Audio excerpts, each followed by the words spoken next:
Hello and welcome. This is Dr. Mark Holthouse, and we are launching the basic discussion on men's physiology for the HPG axis. And we want to get all of you that are going to be attending up to speed with some of these very basic physiologic foundational concepts so that what we're hearing on site makes more sense. So getting into things, we're going to start really just with the basics, and this is going to deal with some of the things with estrogen and negative feedback loops with the hypothalamic pituitary gonadal axis, as well as testosterone. Not so much about progesterone in this particular talk. So talking about the physiology, let's look at the hypothalamus and how it's related to the pituitary and the actual gonad itself, some of the positive stimulatory effects and negative feedback loops so that we're all on the same page. So as you probably remember, the hypothalamus makes these releasing hormones that release the gonadotropes, LH and FSH, from the pituitary. What you may not know is that the way that the hypothalamus does that, it's kind of like Grand Central Station. The hypothalamus has all these wonderful protein receptor complexes, one of which has been studied quite a bit, is called kisspeptin. And the kisspeptin protein complex in this Grand Central Station network in the hypothalamus receives input from all over the body, things like cytokines. We know inflammatory mediators actually can talk to these receptors and can actually function as ligands or binders to some of these receptors in letting the brain know the status of what's going on. Leptin is a hormone that's created in the adipose cells, and it's a hormone that functions as a messenger, again, from the periphery and informing centrally at the hypothalamus level what's going on. And we know that it plays a role in things like onset of puberty and secondary sexual characteristics. Later on, we also know now that it has a role in things like energy metabolism, with telling the brain when you're full and to put your fork down. When leptin is being received by this kisspeptin complex appropriately, the brain gets the idea that the fat cells are full of energy and we can start to actually be a little more cavalier and burn fat as energy, and we don't need to eat anymore. So the satiety and the energy storage tank, if you will, are dictated by this peripheral sensor of energetics we call leptin, and it docks here at the kisspeptin. And why this is important is that this is also the areas where you have estrogens and testosterones providing negative feedback to this HPG axis. So after these amazing signals are received and congealed and processed, both negatively and positive stimulation, you get this net effect of releasing hormones that goes to the pituitary. Now, some of the other things that affect at the level of the hypothalamus are stress. Stress is going to cause an inhibition of releasing hormone. Things like opiates and different medications actually work at the level of the releasing hormone level too. So after you have all of these things inputting stress and sleep fragmentation and toxins and inflammation and energy regulation, the pituitary gets a shot at passing the message along. And as you probably remember, the pituitary makes FSH, follicular stimulating hormone, which stimulates both the Sertoli cell in men and the ovary in women. When FSH hits the Sertoli cell, it produces a spermatic wave and a maturation of the sperm process, which involves testosterone in that as well. And the Sertoli cells also make something called inhibin B. Now, we don't know a lot about what inhibin B does, but we certainly know what sperm does and the whole fertility issues. Inhibin B is the only negative feedback from the Sertoli cells inside the testicle on the pituitary. And so you don't have a negative feedback loop provided by semen production, but you do with inhibin. Now, LH, also created by the pituitary, one of the other gonadotropes, one of the other two, stimulates a different type of cell in the testicle called the Leydig cell. And the Leydig cell is responsible for making a couple of different hormones, actually a few, but it makes the testosterone, and it makes something called insulin-like hormone 3. Insulin-like hormone 3 is largely a in utero developmental hormone. It also has roles throughout the rest of a man's life, less so as they age. But you have these gonadotropes then going and becoming metabolized to their active hormones, testosterone. We're going to talk about in a couple slides down what happens there. So moving right along, after looking at this diagram off to the right where you see the negative feedback occurring, testosterone inhibiting at both the pituitary and at the hypothalamus, which is where estrogen also provides negative feedback. You'll notice that the inhibin B only inhibits at the level of the pituitary. It does not provide any kisspeptin stimulation there, or in this case, inhibition at the hypothalamic level. So the next slide talks a little bit about testosterone specifically, but you could talk about estrogen in some of this as well. What I mean by that is that you've got androgens and they've got androgen actions. Testosterone gets metabolized by its 5-alpha reductase and 5-beta reductase enzymatic processes to DHT. DHT is by far and away a lesser player as far as the quantity circulating, but it's got a much higher affinity for the androgen receptors in the body, and so you just don't need as much of it as around. You think of testosterone as a prohormone, as long as you realize that on this diagram shows that testosterone can bind directly to the androgen receptor as well. So it's not a pure prohormone like we might think of with T4 and T3's relationship with thyroid. DHT binds obviously to the androgen receptor, and it has this much higher affinity as well. Testosterone can also be aromatized. So we've got two pathways of metabolism, 5-alpha, 5-beta reduction, and then aromatization. The aromatization process is going to be converting testosterone to estradiol. Estradiol is then metabolized into different metabolites, and that's one of the things the Dutch test does very well, is it gives us a great idea as to where all that estrogen is going after it becomes estrogen.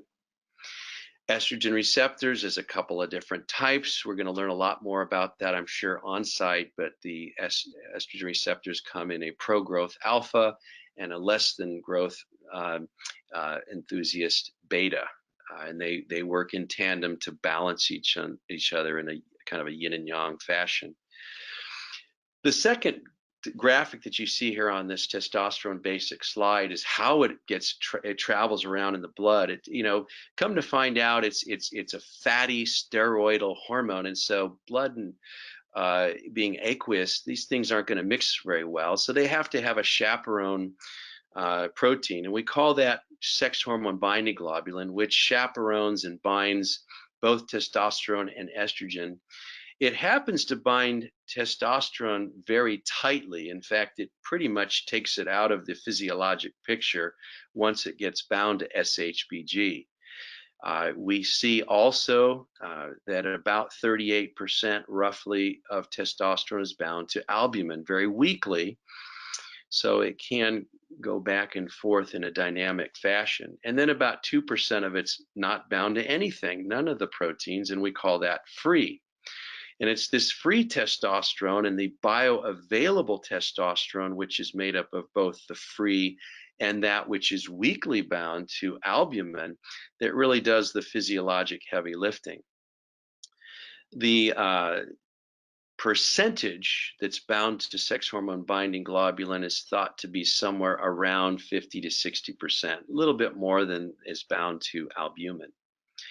Taken all together, when you look at the free and the weakly bound to albumin, which we call bioavailable, and if you add then that bound to sex hormone binding globulin, when you take all of those components together, we call it total testosterone.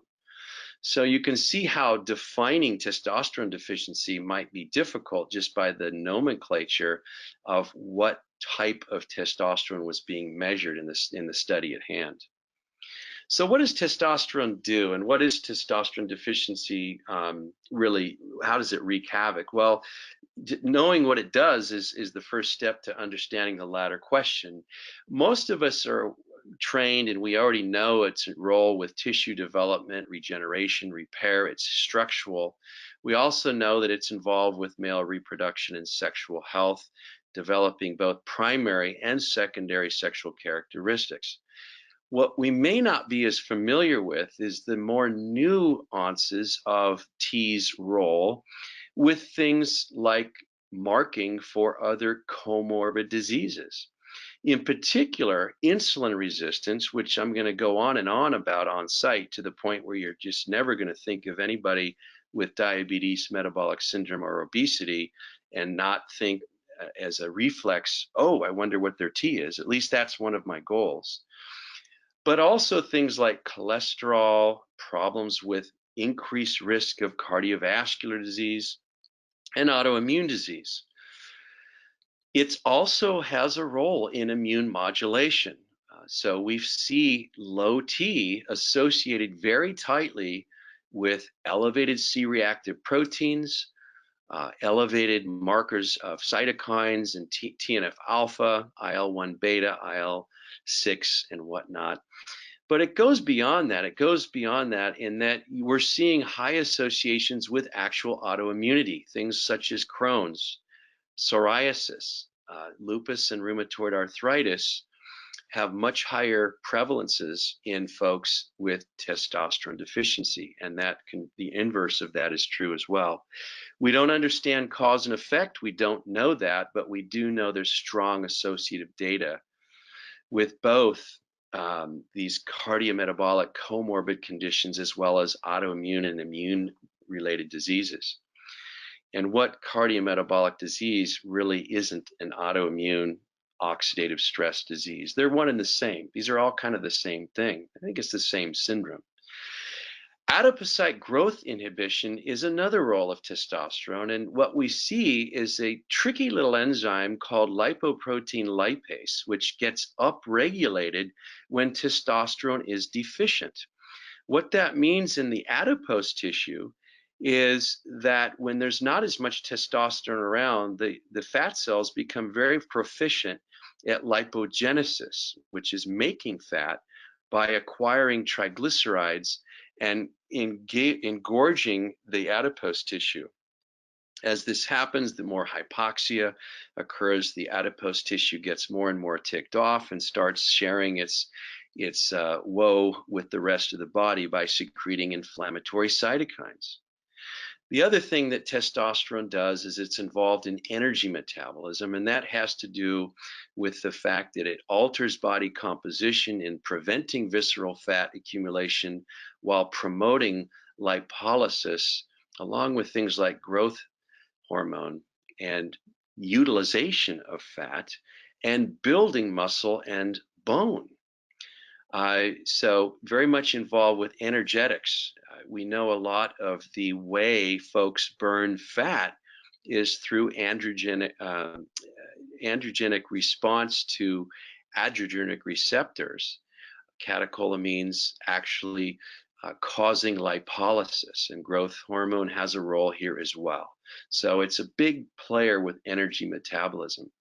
And then we know that testosterone has a favorable role with favorable LDL and triglyceride patterns, as well as lowering the risk of cardiovascular diseases, whether it be hypertension, atherosclerosis, or oxidative problems in the vessel wall related to nitric oxide. Testosterone deficiency, as far as etiologies, we have the classic scheme where you have primary, secondary, and more of a mixed dual origin. I'll start with primary. Primary hypogonadism, the term is kind of obsolete now because we're really talking about testosterone deficiency in this presentation on site, and you'll learn more about that later. Primary hypogonadism is really a more generic term talking about low sperm counts or problems with azoospermia in infertile gentlemen, as well as androgen deficiencies. But in this talk, we're going to be focusing on the testosterone deficiency. So primary TD, secondary TD, mixed TD is probably more accurate. In primary testosterone deficiency, it tends to be a problem with the gonad. You don't have an issue necessarily with the brain, with the hypothalamus and pituitary, but you certainly can. Secondary is where there's a problem with the message from the brain to the gonad. The difference is that not that you won't see low T, both of them present with low T, but the primary folks have an elevated response from the pituitary with LH and FSH being high. And secondary have an inappropriately low level of gonadotropes or low in response to the low T when there should be an exaggerated response. So there's a problem from up top. Mixed is where you have a dual origin, and this probably is the one of the bigger categories, if truth be told. When we look at our large population-based community studies, it's really difficult to tease out a pure primary, a pure secondary. The truth is they have elements of both. What's common is they're all low in T, and what the LH and FSH show give you the clue as to what's the biggest player as far as the cause. There it is. There's a slide showing that secondary is a signaling problem, whereas primary is more of a response issue. What's interesting and what's basic to know is that 85% of all guys that present with low testosterone have secondary testosterone deficiency, leaving about 15 to 18% being that of primary, and mixed being somewhere in the middle. So as you prepare for the onslaught, the fire hydrant coming your way later this week, we're excited to be presenting. I think it's important that you understand some of these very basic physiologic and foundational topics so that we can hit the ground running in Portland. And I look forward to seeing you all, and thank you for your attention.